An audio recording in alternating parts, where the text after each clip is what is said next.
Can the Legion of the Damned appear within the Webway? The Legion appear all over the Imperium, aiding people at all levels, from Roboute to desperate members of the Imperial Guard, and in this story we answer questions about them. Can they reach the people in the Webway? What enemy will they face within its mists?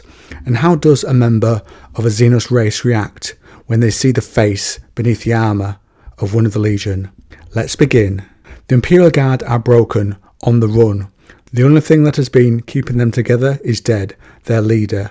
Something called from the mists now. The howling chased them, and there was more than one thing hunting, barely visible in the shadows. Prior to the attack, they were proud members of the Vostroyan Firstborn 85th. Then a mist descended, and orientation became difficult. Soon their membership from hundreds was down to 4. When another of them was struck down, no one stopped to check his vitals. They just ran on. Hursk envied his fallen comrade in a way. He knew the few with him were the last alive out of hundreds, and rumours say the raiders they had been raised to fight took slaves. He wanted to find his group a place to stop running and hunker down. One of the guards says they should go to a nearby ridge. It's above the mists, and the wind catches the mist and reveals what it actually is. It's not a ridge, it's a mound of Vostroyan dead. The bodies of those who had died in the ambush arranged like some mad artist's mortal sculpture. At the summit of the mound, stacked 4 meters high, were all the officers the aliens had slain, their limbs intertwined, then bound together with spools of razor wire.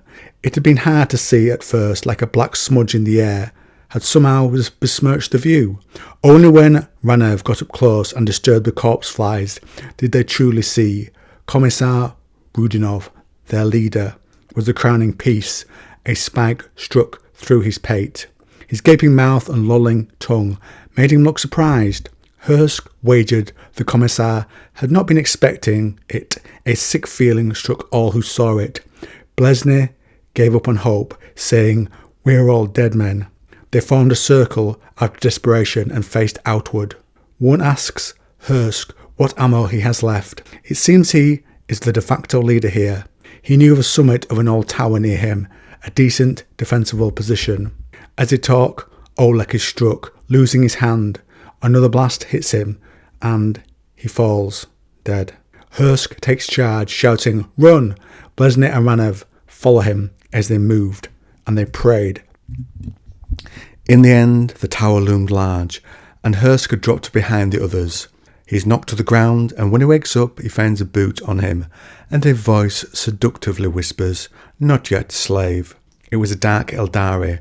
Hursk sees his companions, Blesny and Ranev, are dead, their last moments locked in each other's arms, and this would be comforting, but their hands were inside each other's chests, and he knew who had formed the earlier grisly totem. Slethiel asks where his large armoured friend is, and the dark Aeldari sees his foe materialise. Slethiel moves towards the damned, but every time he tries to outflank the strangely materialised apparition, it moved and was in front of him again. Seeking a moment to escape, Hursk takes this moment and claws his way up the ridge. Yathander, another dark Aeldari, went after the slave-to-be. Someone rises out of the mist in her way. She gives a cry and takes into hand her deadly hand razor flails. Her prey was so close she could make out its eyes, and in the pits of them was fire. The look it gave her allowed Slethander no power to revel in. They just continued to burn, unrelenting, and Yathander realises it's her that's feeling the fear. No, it was unreasoning dread. She wasn't sure how to fight this wraith. The razor flails whipped out, driven by momentum, 2 lashing tongues of hell steel, forged in the hidden workshops of the Bone Middens, but they failed to land. They just passed through it. Then the wraith moved closer, and she felt pain. It began as a warm sensation in her torso, and grew needle-sharp in seconds, as she realised she had fought her last duel, and she cursed as her soul was released into the warp, for she who thirsts to feed upon. Slethiel, her brother, feels alone, and runs to find her. He sees his sister in 2 halves, and wants the one in black and bone. He sees the figure, and pursues him, Not even pausing to relish the prowess of his art, Selethiel came around the front of the figure and rammed both his Hydra gauntlets into its chest. 8 deadly blades punched through the warrior's back, every one piercing a major organ. "My sister sends her regards," he spat, only for his expression to change dramatically a few seconds later. Rather than falling down in agony, the warrior actually got back to its feet for the first time. Selethiel saw its eyes and watched, fascinated and terrified, as they burned like pyres. He managed to tear a gauntlet free, noting the absence of blood on the blades, and raised his hand. Fingers clenched into a claw, Selethiel gripped the edge of the Blackbone warrior's faceplate, just as he felt his own neck seized by that same enemy's armoured glove. Defiantly, he tore the faceplate away, and what he saw there, with his one remaining eye, turned his blood to ice.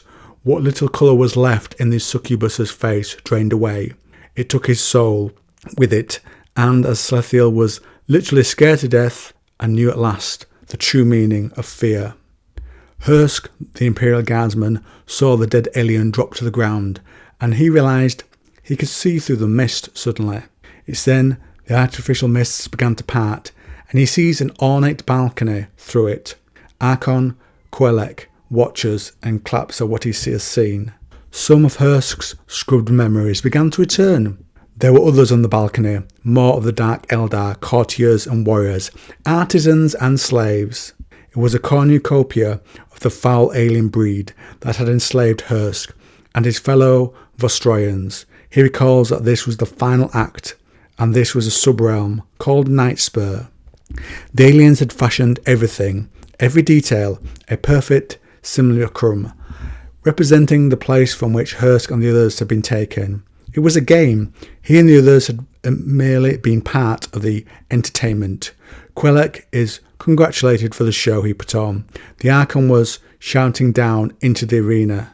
Concealed cannon emplacements slid open, and the lance-nosed armaments stabbed forward, whilst at the same time the Archon's warriors rushed to the edge of the balcony, weapons drawn.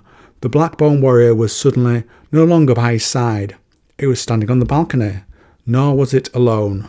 Throughout the amphitheatre, more Blackbone warriors appeared.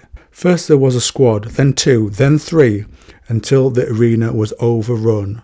The shooting began thereafter, and did not end until every one of the Dark Eldar present was dead, including Archon Quelek. Silence descended like a veil, and the Blackbone warriors departed, with the fleeing of all sound.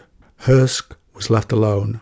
He explored the area, and in the base of the tower, encased in a reliquary and surrounded by stone, was an armoured corpse. Such was the age of it, only a skeleton remained, and its armour had endured. It looked familiar. Hursk imagined the ebon trim, the black, and knew it was the same armour of the same warrior who had stood sentinel upon the hill. This was his tomb, taken from its final rest, and as the truth dawned, Hursk saw the tower and the reliquary it housed began to fade. Hursk says he wants to rest only in death, he whispered, and then a black and bone breastplate of a warrior blocked his view. When Hursk looked up, its blazing eyes were already upon him. The damned warrior, for it, and its kindred was certainly thus, placed its hand upon the guardsman's head, and it speaks only in death. It uttered it in a sepulchral voice that seemed to emanate from inside Hursk's head, and not the warrior's skeletal vox grill.